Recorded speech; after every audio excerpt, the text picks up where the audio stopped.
Ni transición ni democracia. Delcy Rodríguez se burla de la libertad y Vente Venezuela declara la guerra al falso diálogo. Esclavitud del siglo XXI. Ministerio del Trabajo admite que no hay salario mientras el régimen sepulta las prestaciones. Entre la historia y el petróleo. El conflicto del Esequibo entra oficialmente en fase judicial. Cargados de información, iniciamos con la emisión estelar de Noticias de Impacto Venezuela de este lunes 4 de mayo de 2026. Soy Génesis Pérez y de antemano les agradecemos por sintonizarnos. Comencemos. En una Venezuela que clama reconstrucción post-Maduro, Vente Venezuela alerta que el régimen de Delcy Rodríguez no cumplirá la transición propuesta por Estados Unidos, mientras funcionarios norteamericanos celebran avances en acuerdos energéticos. La encargada de la presidencia se convierte en símbolo de confianza para unos y de incertidumbre para otros. Quique Frías nos cuenta más. La oposición venezolana advierte al gobierno de Estados Unidos sobre supuestas verdaderas intenciones del régimen de Delcy Rodríguez. En el exilio, el dirigente de Vente Venezuela, José Mario Graterol, alertó que la actual encargada de la presidencia de Venezuela no cumplirá con el plan de los 3 pasos de la Casa Blanca. Y debemos alertar a la administración del presidente Trump de que están jugando con ellos. Yo creo que es que están jugando con ellos estos cínicos como Jorge Rodríguez y Delcy Rodríguez diciendo que todo está bien. Pero el venezolano no está bien. Son que lo único que están haciendo, como Delcy Rodríguez, Jorge Rodríguez y Diosdado Cabello, es ganar tiempo para quedarse o mantenerse en el poder y seguir sometiendo a la población venezolana a el escarnio mundial. En contraposición, desde Washington el mensaje es de optimismo. Gerard Egan, director ejecutivo del Consejo Nacional de Dominio Energético de Estados Unidos, afirmó que los acuerdos recientes entre empresas estadounidenses y Venezuela reflejan un avance rápido y significativo en la relación bilateral, días después que en Miraflores Delcy Rodríguez firmara acuerdos energéticos que, aseguró, serán destinados a la recuperación del sistema eléctrico del país. Independent oil and gas companies, new entrants, signing deals with Venezuela. All of these are showing the tremendous progress in just a short period of time between the U.S. and Venezuela. That's exactly the kind of message we want to send to the world, that relationship is strong. Pero en Estados Unidos no todo es aprobación a la labor de Delcy en Venezuela. De acuerdo con revelaciones de Reuters, proveedores internacionales del sector eléctrico dudan en participar en la reparación de la red venezolana sin garantías claras de pago. Empresas como Siemens Energy y GE Vernova han mostrado reservas por deudas previas, falta de seguridad contractual y dudas sobre cómo cobrarían. Menos de 40% de la capacidad de generación eléctrica del país está operativa y sin garantías financieras la reconstrucción puede quedarse solo en anuncios. Los posibles proveedores y financiadores para la industria eléctrica de Venezuela, incluyendo Siemens Energy y General Electric Vernova, abre una nueva pestaña. Se mostraron reticentes en cómo podrían recibir un pago por reforzar la deteriorada red eléctrica del país y fue una de las principales preocupaciones en las últimas reuniones. Entre certezas para unos, incertidumbre para otros y desconfianza empresarial, Venezuela sigue en crisis. El Estado Sucre lo demuestra. Naciones Unidas acaba de asignar $2 millones para atender la emergencia del servicio de agua, evitar brotes de enfermedades y entregar kits humanitarios a familias afectadas. Mientras se firman acuerdos millonarios, comunidades enteras todavía dependen de ayuda internacional para servicios básicos. Reportó para ustedes Quique Frías, Impacto Venezuela. Con la respuesta a la pregunta del día de nuestra emisión matutina, medimos el pulso nacional. Vamos a leer sus comentarios. La telaraña del chavismo no se limita a Venezuela. Los caminos secretos de dinero y poder llegaron hasta Washington, exponiendo cómo la corrupción buscó tocar el corazón político de Estados Unidos. El caso Rivera es solo una pieza de un rompecabezas. ¿La justicia internacional puede realmente desmantelar esta telaraña de poder y corrupción? CJ Pérez dice lo siguiente: siempre y cuando exista la verdadera disposición para ello. Lamentablemente, hasta ahora la comunidad internacional no ha demostrado tal cosa y el gobierno de Washington. Ángel Barcelo responde: la justicia internacional solo podrá romper la telaraña si viene con la fuerza militar norteamericana, tal como se demostró el 3 de enero. Una vez que se haya producido el desmantelamiento de la cúpula criminal y se hayan reconstruido las instituciones, le tocará el turno a la justicia nacional, a donde serán llevados a un juicio justo, todos los criminales de media tabla hacia abajo. La consigna para aclararle a Jorge Rodríguez será esta: lo estamos superando porque la ley no perdona y se van a la cárcel. Enrique dice: si se lo propone, sí. Mientras tanto, Omar Batista dice: absolutamente no. Los venezolanos estamos obligados a continuar la lucha contra la corrupción y el poder que tiene esta organización criminal que se hace llamar gobierno chavista madurista. El ministro del Trabajo, Carlos Alexis Castillo, lo admitió sin rodeos. En Venezuela no hubo aumento del salario mínimo. Tras más de 1.500 días sin ajuste real, el gobierno defiende los bonos responsables que no impactan en prestaciones ni vacaciones, pese a que la crítica crece desde todos los sectores, alertando que esta política no frena la pobreza ni recupera el poder adquisitivo de los trabajadores. Juliana Palmar con el informe. El ministro del Trabajo de Venezuela, Carlos Alexis Castillo, confirmó lo que dirigentes sindicales y gremios venían denunciando. No hubo un aumento del salario mínimo, sino un ajuste en los ingresos integrales. Defendió esta decisión al asegurar que el Ejecutivo no puede incrementar salarios porque esto provocaría un repunte inflacionario y convertiría ese aumento en un ingreso falso. Mientras tanto, crece la pobreza y la decepción en la clase trabajadora del país, que ve cada vez más reducidas sus posibilidades de mejorar su calidad de vida tras este anuncio. $240 en ingreso integral, tú mismo lo acabas de decir, entonces lo has aclarado. Porque lamentablemente hemos sido objeto de una campaña donde se quiere decir que esto es salario. Entonces no es salario, esto es ingreso integral. Ahora, ¿qué es el ingreso integral? Para nosotros el ingreso integral, que no es salario, es un es decir, nosotros un mecanismo, un método que estamos utilizando para llegar al aumento de salario. En cualquier momento vamos a llegar al aumento de salario, pero estamos utilizando este método porque en estos momentos no podemos aumentar salario. Por su parte, el líder de la oposición, Edmundo González Urrutia, criticó que no se haya incrementado el salario, pese a que en Venezuela están ingresando recursos que podrían destinarse a este fin. Además, denunció la brecha estructural entre el salario y las condiciones reales de vida de los trabajadores, una diferencia que sigue ampliándose. Aquí el problema no es solo económico, es de prioridades. En teoría, el dinero circula, pero no le llega a quien trabaja. Un país que castiga la organización, que debilita sindicatos y gremios, no tiene solo una crisis económica. Tiene una falla de responsabilidad pública. Dicen que la economía crece, pero cuando ese deja de ser una cifra y se convierte en comida, en medicina, en transporte y dignidad.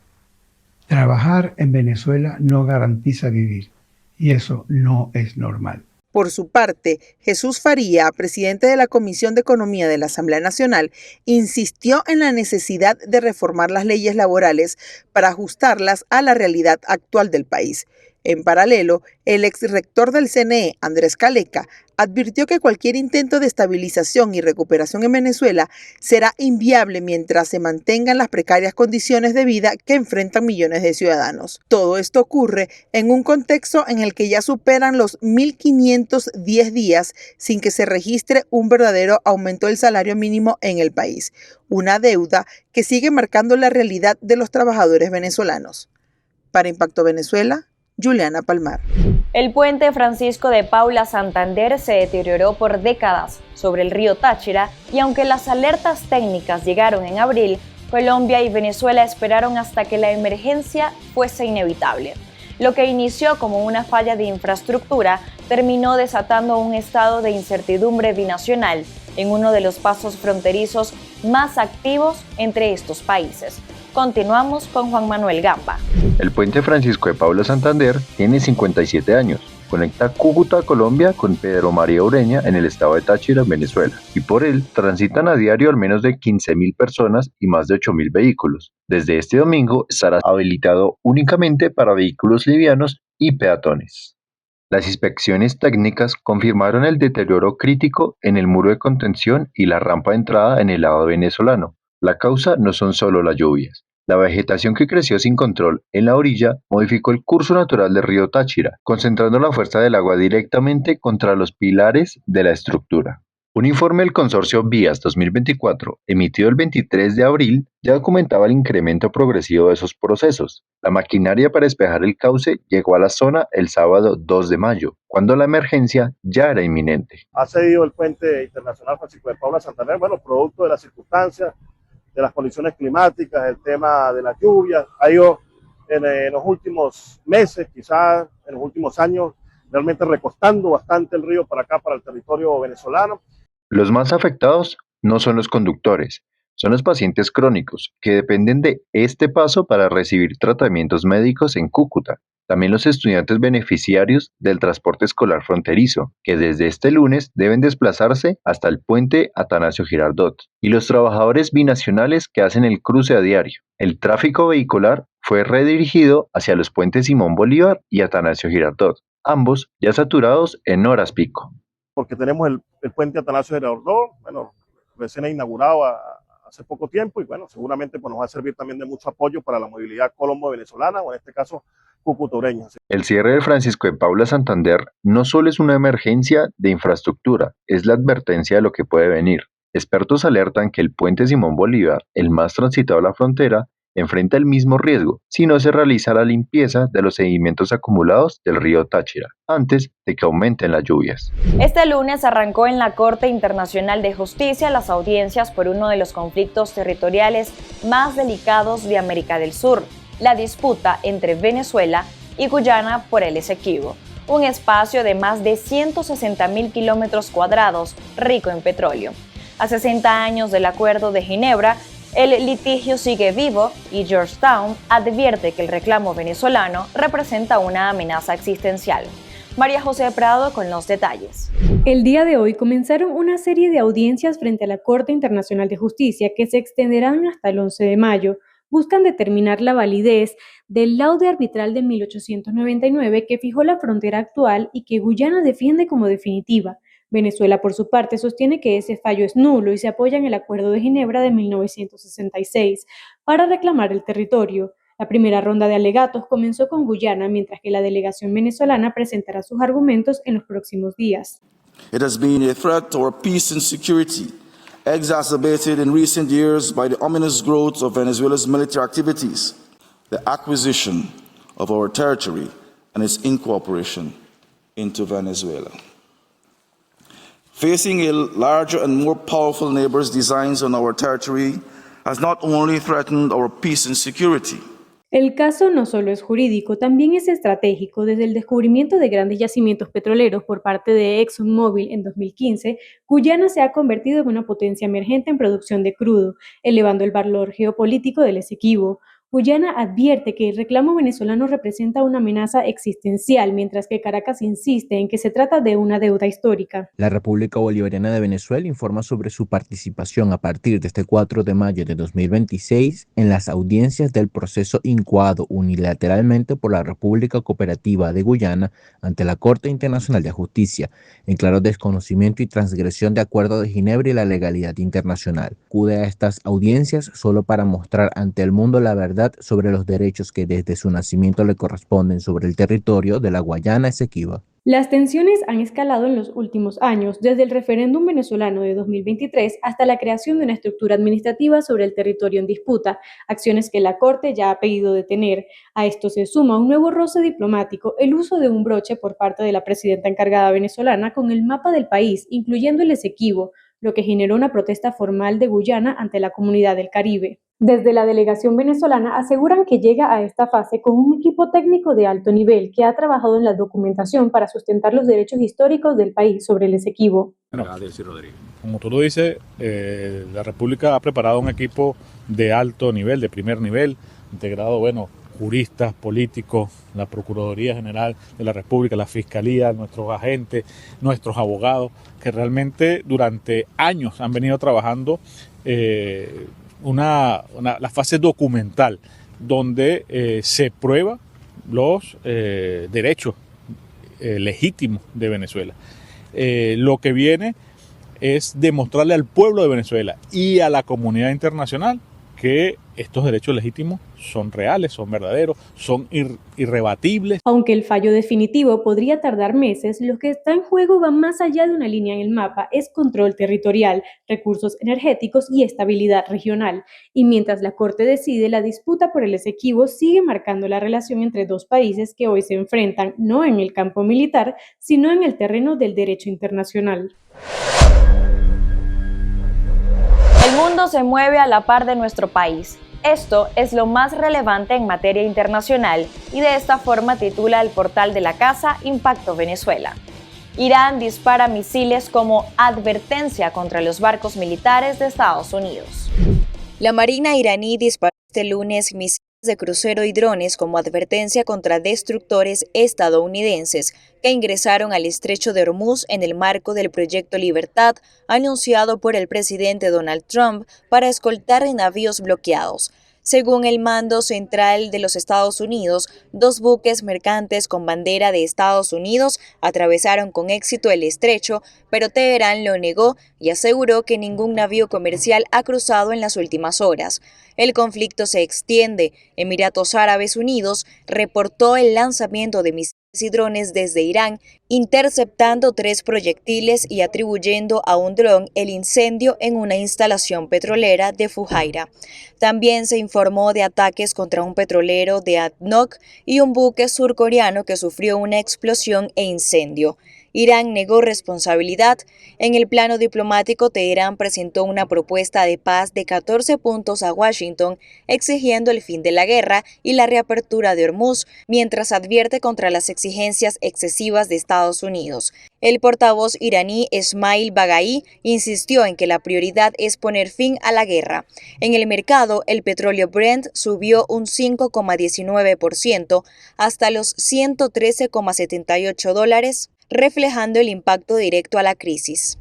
Trágico, 3 muertos y 38 heridos deja accidente durante espectáculo automovilístico en Colombia. El Monster Truck perdió el control durante el show en Popayán, Cauca, el pasado 3 de mayo arrollando al público y provocando la muerte de 3 personas, entre ellas una niña y 38 heridos. El vehículo derribó las vallas de seguridad y se precipitó hacia los asistentes en plena acrobacia. El alcalde Juan Carlos Muñoz confirmó el balance y ordenó una investigación rigurosa para esclarecer los hechos. Bomberos y paramédicos atendieron a los heridos en el lugar y los trasladaron a hospitales de la ciudad. En Ecuador, más de 120 personas han sido detenidas en medio de toque de queda.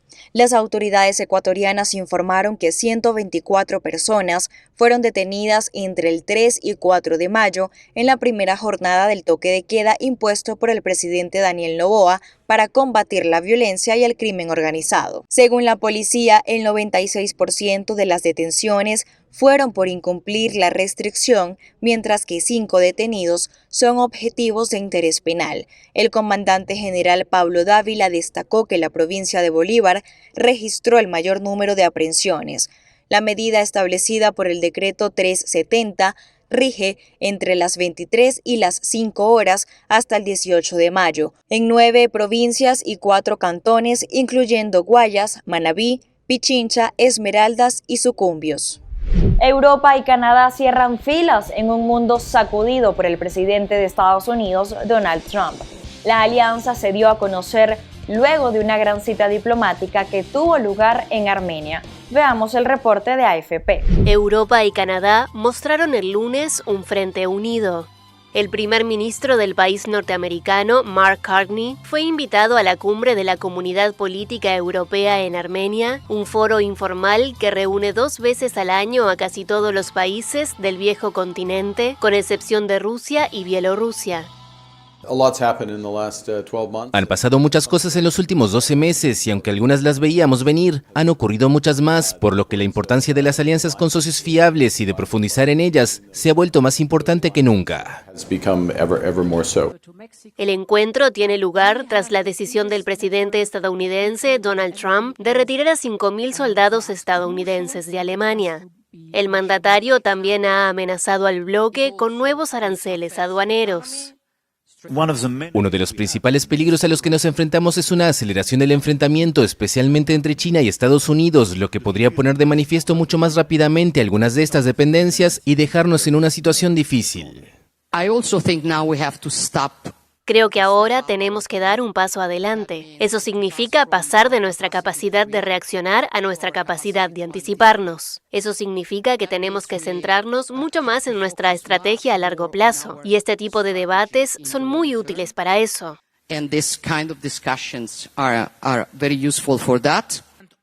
El apoyo a Ucrania es otro de los temas centrales de la reunión en Ereván. Los europeos han tomado el relevo de los estadounidenses para financiar el esfuerzo de guerra de Kiev con un préstamo del equivalente a unos $105 millones aprobado en abril. Debemos mantener esta presión. Debemos llevar a Rusia a la vía diplomática. Por favor, opónganse a cualquier idea de suavizar las sanciones, esto es importante. Y gracias a quienes luchan contra la flota petrolera fantasma de Rusia.